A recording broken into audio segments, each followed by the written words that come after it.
सुवर्णपुर जिला डुंगरीपाली ब्लॉक अंतर्गत डाहकबुड़ा तमामुरा दिगसिरारे 1008 कुंडिया विश्वशांति श्री राम महायज्ञ आरंभ हो जाइए। प्रथम दिन में 400 जन जोड़ी कर्ताकर्तिणी जोगदे यज्ञ आहुति देइथिले। दाहकबुड़ा दिगसिरा तमामुरा और डुंगरीपाली अंचल श्रद्धालु आसी यज्ञस्थल परिदर्शन करने सह श्रद्धालुओं प्रबल भिड़ देखा मिलता।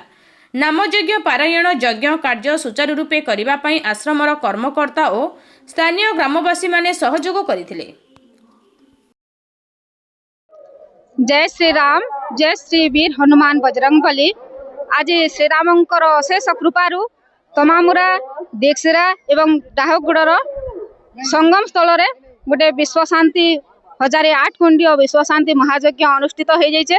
आज से प्रथम दिवस आहुति आम दे सारी आउ 1008 कर्ता भी बाहरी सारी समस्त कर्ता माने आहुति देकरी बहुत खुशी अच्छन।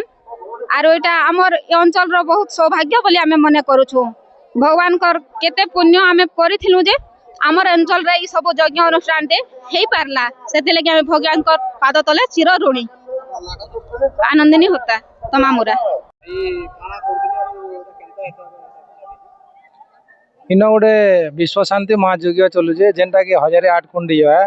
और सौभाग्य कथा यहाँ आम डुंगरीपाली ब्लॉक सुवर्णपुर जिला दिगसिरा तमामुरा सुनापाली कपासिरा चार्टा पंचायत मिलित बाबद गोटे आंचलिक समस्त साहाय्य सहयोग चली। और आमको बहुत खुशी लगुचे, बहुत बढ़िया से भक्त मान समागम रे ये कार्यक्रमटा चलीचे।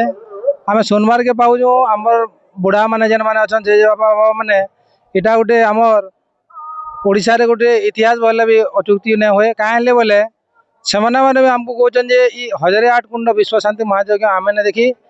आरो आमर इन आमर सौभाग्य आमर अंचल सौभाग्य नहीं करी इटा होइचे बोलिकी बहुत भल लगुचे।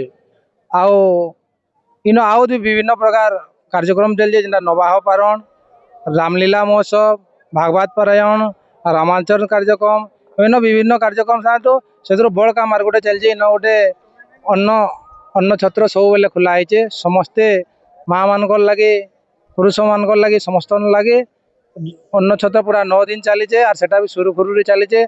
आमर अंचल समस्ते बहुत खुशी होचन।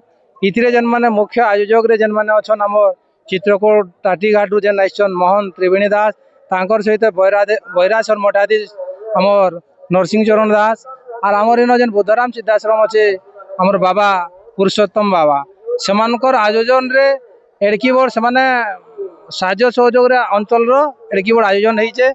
और आज इटार गोटे राममय होइचे। समस्ते जे हेले भी गोटे खुशी अनुभव करछन। आमे गोटे भाग्यशाली है आमर अंचल रे 1008 कुंड विश्व शांति महायज्ञ होइचे बोले।